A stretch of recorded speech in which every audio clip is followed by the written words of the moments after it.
Como es habitual a esta hora aquí en Mega Noticias, vámonos a debate con y le doy la bienvenida a Ernesto Guerra, analista político. Ernesto, gracias por estar con nosotros. Hola Alberto, buenas tardes. Ernesto, pues bueno, ya empezó a salir el tema de los dineros. Y el INE, que tanto fue criticado porque era un despilfarro, nuestra democracia es muy cara, pues bueno, piden un incremento del 11% para el próximo año con relación a la del 2018. A lo mejor no es mucho, pero estamos hablando de casi 24,000 millones de pesos. Entonces, ¿es bueno gastar en nuestra democracia para mantenerla? O como dice el actual régimen, hacen dispendios y son los malos y hay que ahorrar de todo. ¿Dónde nos encontramos? Fíjate Alberto que ese ha sido un debate muy importante a lo largo de muchos años ya. Si nuestra democracia es barata o no es barata. Y eso es importante decirlo.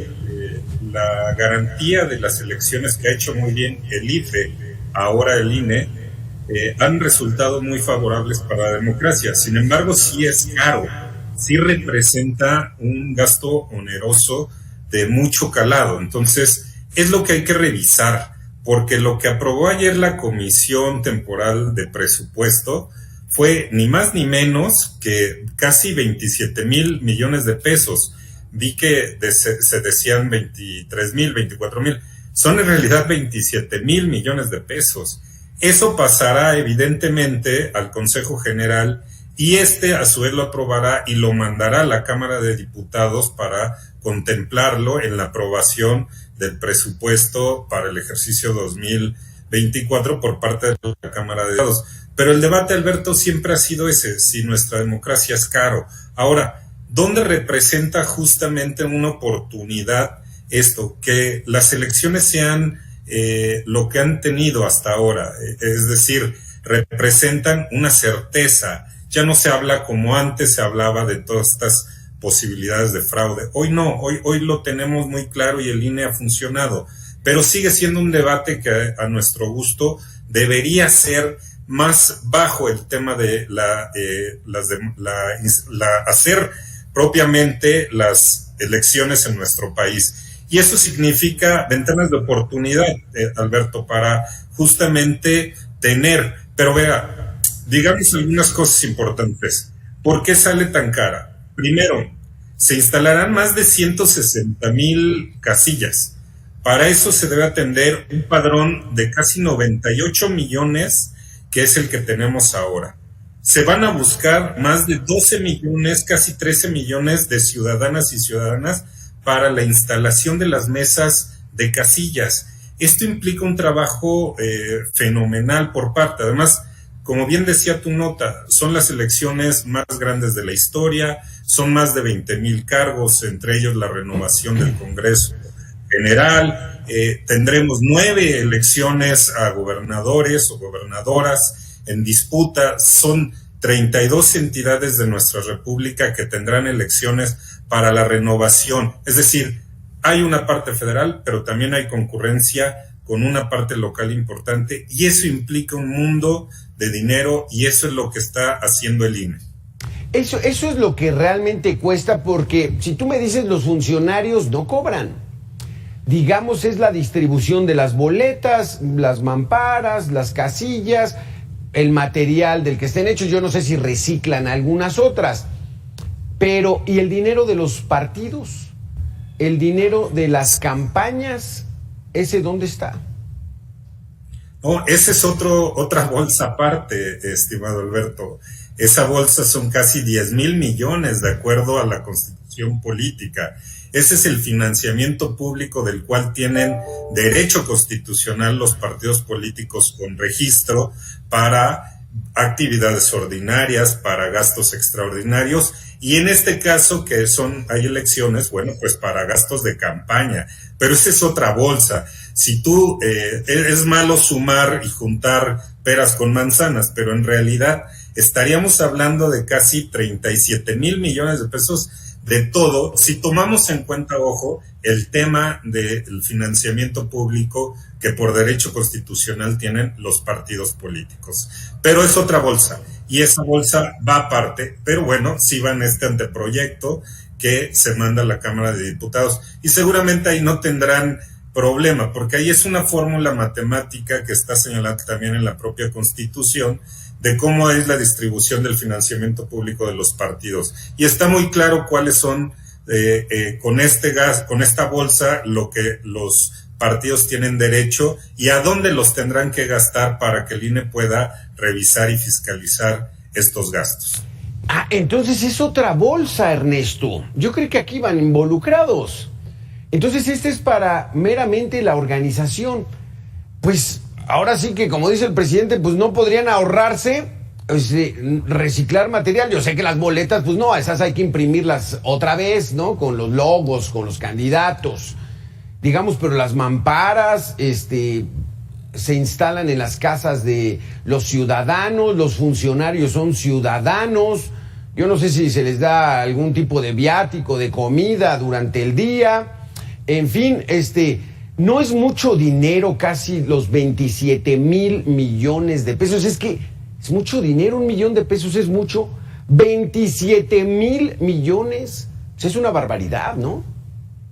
Sí, estos 27,000 millones, Alberto, para que el público nos pueda entender, se dividen en dos, o sea, casi 24,000 millones tiene que ver para los proyectos importantes, y hay que decirlos cuáles son, y los dijeron muy claro ayer en la aprobación. Es decir, acuérdate que con la reforma del 2014 y con la actualización del marco legal en algunas áreas como paridad, voto anticipado, voto en el extranjero, violencia política en razón de género, es decir, se le van sumando funciones al Instituto Nacional Electoral. Por eso tiene una ampliación, digamos, en sus proyectos institucionales. Eso aglutina los casi 24,000 millones. Luego, ¿por qué suman otros 3,000 millones? Es por esta resolución que hizo la Suprema Corte, que le llamaron gasto precautorio, y eso es atendiendo si justamente hay una consulta popular o hay elecciones extraordinarias derivadas de un proceso electoral, Alberto. Entonces, la previsión del INE en estos 3,000 millones adicionales que están pidiendo es por esto, justamente, atiende primero una resolución de la Suprema Corte de Justicia, y la otra es estas posibilidades de una consulta popular. Recordemos que en el 2021 hubo la revocación de mandato, esta consulta que se generó y que tuvo que hacer el Instituto Nacional Electoral, y eso implica poner, porque fue la solicitud de poner casi las 160,000 mesas directivas, y entonces eso es por lo cual te dan los 27,000 millones. Válgame. Y los 10,000 millones, esa parte es una bolsa que ya tienen los partidos políticos, porque bueno, pues eso le corresponde por prerrogativas, por un mandato constitucional que está señalado en nuestro artículo 41, Alberto. O sea que esa situación del presidente de la República de vamos a mandar a revocación de mandato nos está costando 3,000 millones de pesos que tenemos que poner todos para que los tengan ahí previstos por si se les ocurre alguna revocación de mandato. Pero para que nos platiques de este tema en particular, ¿cómo nos fue en esa famosa elección? Vamos a hacer una pequeña pausa, regresamos en 2 minutos y regresamos, Ernesto Guerra. Gracias a toda la gente que se nos sigue acompañando aquí en Mega Noticias. Sin importar quién gane la presidencia en 2024, el actual presidente entregará un país con muchos mayores contrastes que cuando asumió el cargo en 2018. Así lo considera Roy Campos, director de Consulta Mitofsky, en entrevista aquí con Mega Noticias.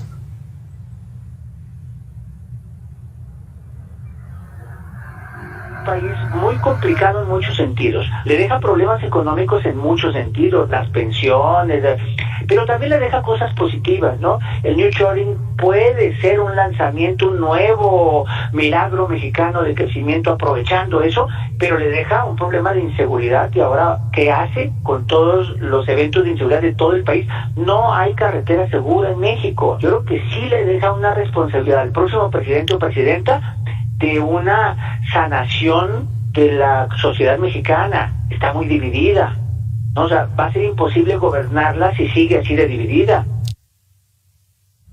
Es que no solo deja a un país con muchos pendientes, sino que Ernesto Guerra, con todo respeto a la Presidencia de la República, gastan como si 3,000 millones de pesos fueran 3,000 pesos, Ernesto.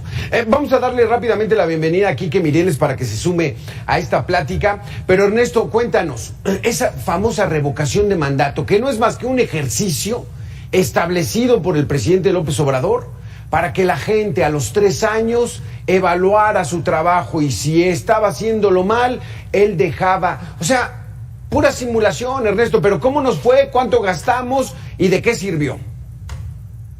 Bueno, no sirvió de nada, pues, porque no fue una revocación de mandato vinculante. No representó más que el 17.7% de la votación. Solamente salieron a votar casi 16.5 millones de ciudadanas y ciudadanos. Te acordarás, Alberto, que este bombo y platillo del presidente, donde iba a decir que iban a evaluar, bueno, pues no se dio.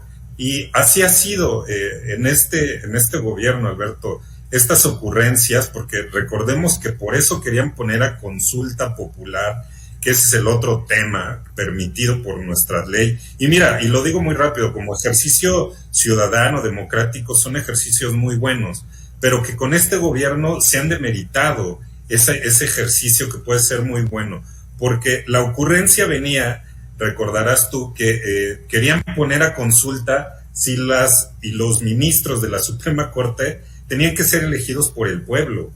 Y bueno, pues este tipo de ocurrencias que tenemos por parte del gobierno es lo que puede representar estos 3,000 millones de pesos. Por eso el Instituto Nacional, y con base en una sentencia de una controversia constitucional ganada en la Suprema Corte a través del INE, bueno, pues lo que generó fue este presupuesto precautorio, y es lo que tiene que hacer el INE, porque si de pronto para el año que viene se da la posibilidad de una consulta de revocación o una consulta popular avalado en nuestro marco legislativo, pues el INE tendrá que hacerlo. Recordemos que el presidente en el 21 quería hacer esta consulta de revocación de mandato justo el día de las elecciones, y la Suprema Corte no lo permitió. Entonces, eso es lo que nos estamos enfrentando, Alberto. Por eso sí, el INE dijo en su comisión temporal, aprobemos con base en un mandato presupuesto precautorio. Y estamos hablando de 3,000 millones de pesos sí, ahí. Es que, en serio, lo hacen como si fueran 3,000 pesos. Quique Mireles, ¿cómo estás? Muy buena tarde. Estamos hablando de las dimensiones inconmensurables del dinero. Pero no del dinero, sino de la visión que tienen nuestros políticos, Quique Mireles, porque si una persona gana 100,000 pesos al año, necesita 10 para ganar 1,000,000 de pesos.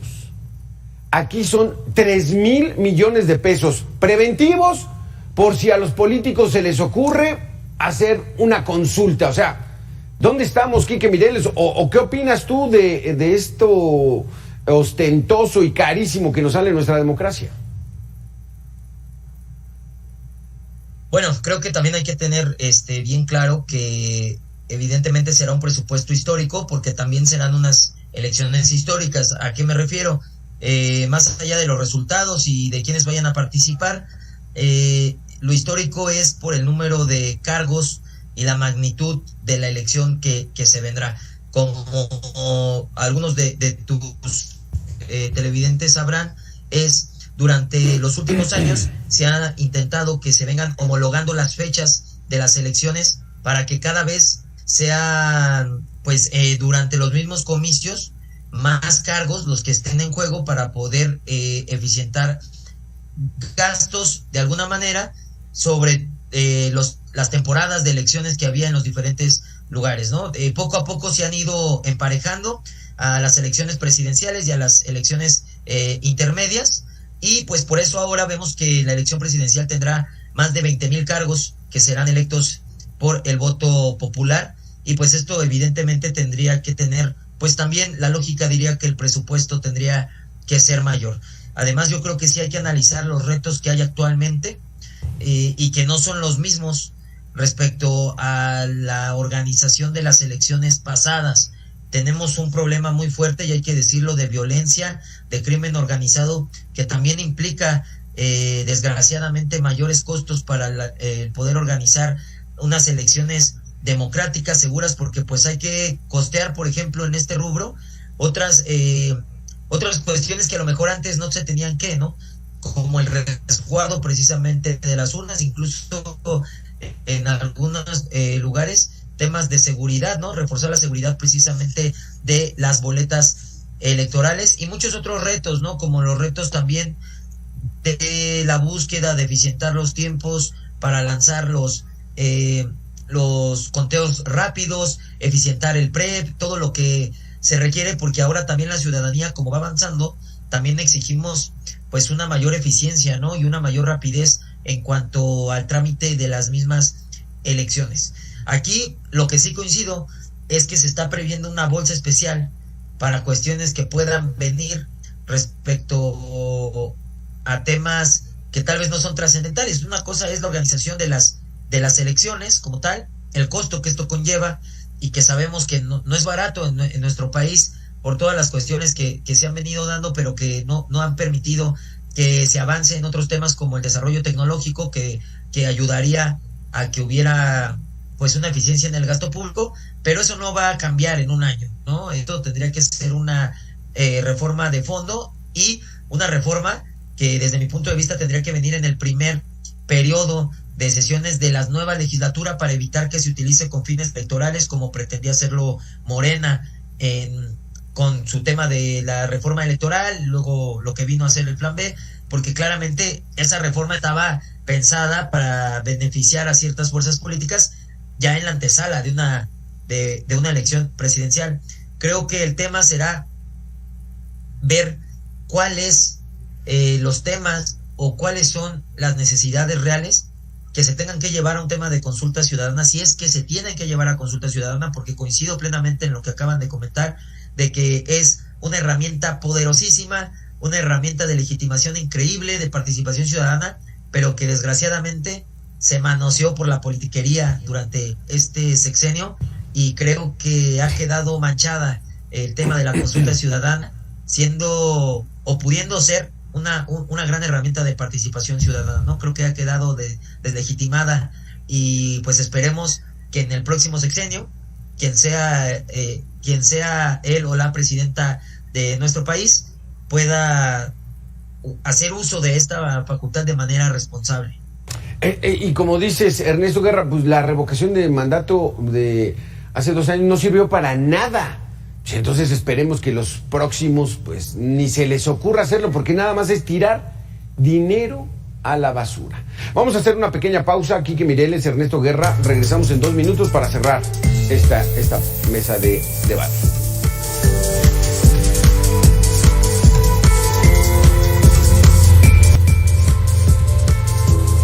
Gracias, Ernesto Guerra, gracias, Quique Mireles. Para continuar haciendo este coraje por esas cifras millonarias y esa danza de millones que tienen los políticos, pasemos, Ernesto Guerra, platícanos. 10,000 millones para los partidos políticos, repartidos de manera proporcional como su fuerza. ¿Para qué los usan? ¿Para qué los gastan? ¿Cómo los comprueban? ¿En qué más bien? Adelante, Ernesto. Gracias, Alberto. Sí, el tema del financiamiento público para los partidos sí está muy claro, afortunadamente, y el Instituto Nacional Electoral ha tenido un trabajo importantísimo. Básicamente los partidos políticos pueden gastarlo en 3 grandes rubros, para decirlo muy rápido. Uno, en sus famosas actividades ordinarias cuando no hay periodo electoral.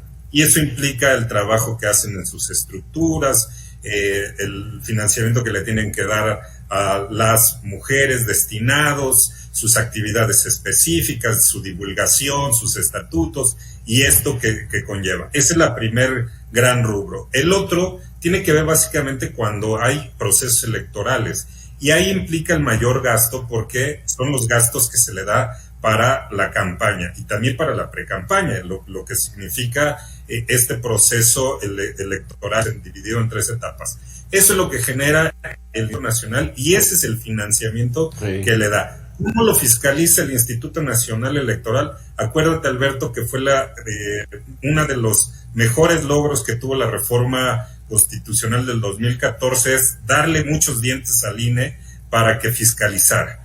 Ese fue uno de los grandes rubros acertados en la reforma de gran calado del 2014 y le dijo al INE, tienes que hacer todas estas facultades en materia de fiscalización y eso implica fiscalizar en tiempo real, saber perfectamente el dinero. Lo importante de la fiscalización es el origen y el destino de los recursos y de ahí vienen todas las sanciones.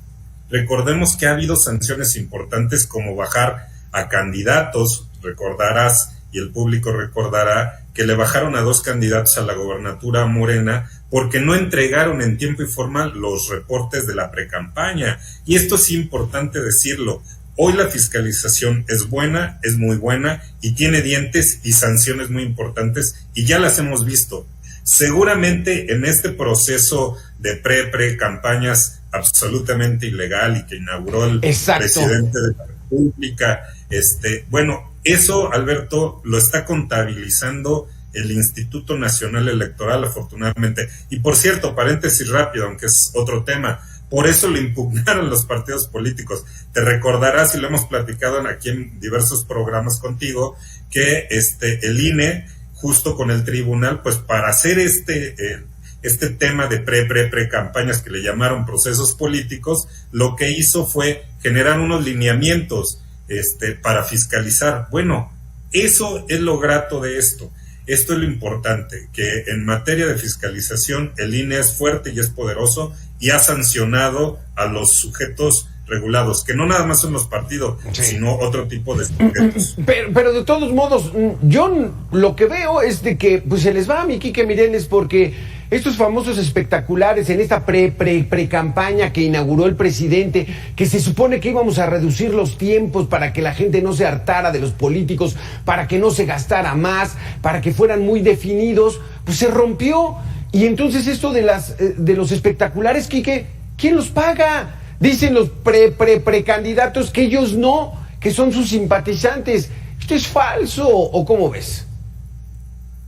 Bueno, evidentemente eso es un tema que hemos platicado aquí en tu programa, que no hay todavía las bases para poder fiscalizar todo este proceso nuevo, ¿no? El Frankenstein que estamos viviendo de los dos lados. Seguramente esto se acondicionará con una reforma electoral, pero yo quería retomar el tema del debate sobre el dinero que se les proporciona a los partidos políticos, y creo que esto ha sido siempre un tema importante, porque hay mucho debate sobre si deben de recibir menos dinero del que reciben.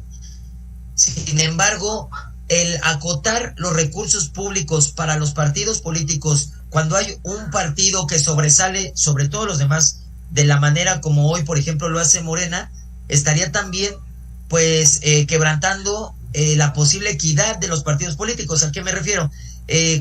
Si tú restas el poder darle financiamiento a los partidos políticos, es evidente que con los recursos que tú otorgues de acuerdo a su poderío que tienen, ¿no?, de representación, pues estarías condenado prácticamente a los partidos pequeños a desaparecer. Y ahí es donde está el debate, ¿no? Porque muchas personas dicen, sí, pues eso estaría muy bien, pero estarías acotando a que hubiera menos partidos políticos, y esto pues evidentemente serían menos opciones democráticas para la ciudadanía. Hay quienes dicen, deberíamos disminuir, estamos de acuerdo en que disminuyamos el número de partidos políticos, que se disminuya el gasto en partidos políticos, y hay voces que están en favor de todo lo contrario, que no se intente estrangular financieramente a los partidos, porque precisamente esto generaría que el poder se centralizara en 2, 3 o máximo 4 fuerzas. ¿Cómo ves esto tú, Ernesto Guerra? ¿Cuál sería tu opinión? ¿Que se reduzca este gran abanico que tenemos de partidos políticos o así los dejamos? No, creo que la discusión no debe ir por el tema de los partidos políticos y tampoco afecta, desde mi particular punto de vista, si hay 7 como es hoy o 9 como hubo en el 21, 9 o 10 que hubo en el 21.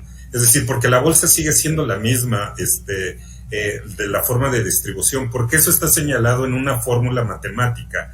Entonces, no implica, yo sí soy convencido que entre mayor fuerzas políticas hay mayor representación de la ciudadanía. A eso es el pluralismo político. Entonces, no creo que vaya por ahí la discusión. Creo que la discusión sí tiene que ir si le das lo que hoy le das a las prerrogativas de los partidos políticos. Y ha habido muchos intentos de bajarla. Acordaremos que hubo iniciativas muy buenas en esta discusión que se han generado.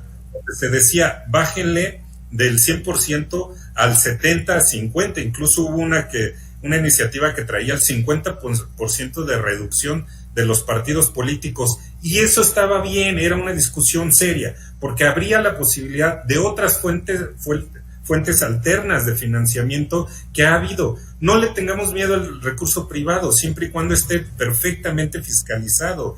Entonces, decían, entre más se reduzca el tema del financiamiento público, que es el que afecta a la ciudadanía, ¿no? Entonces, sí puede haber otras fuentes alternas de financiamiento.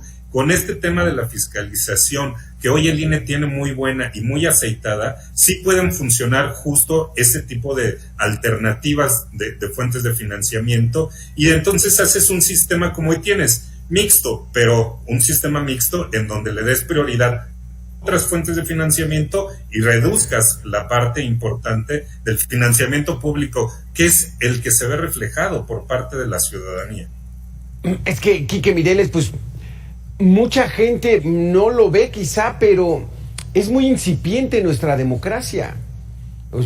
Tuvimos una hegemonía del PRI donde toda la Cámara de Diputados, todo el Senado, todos los gobernadores eran del PRI. O sea, verdaderamente no había la participación, ¿no? Y fue esa época hegemónica del tricolor, pero apenas que fue 1995, 1997, no tiene mucho que empezamos a dar estos pasos. Entonces, bueno, sí, adelante.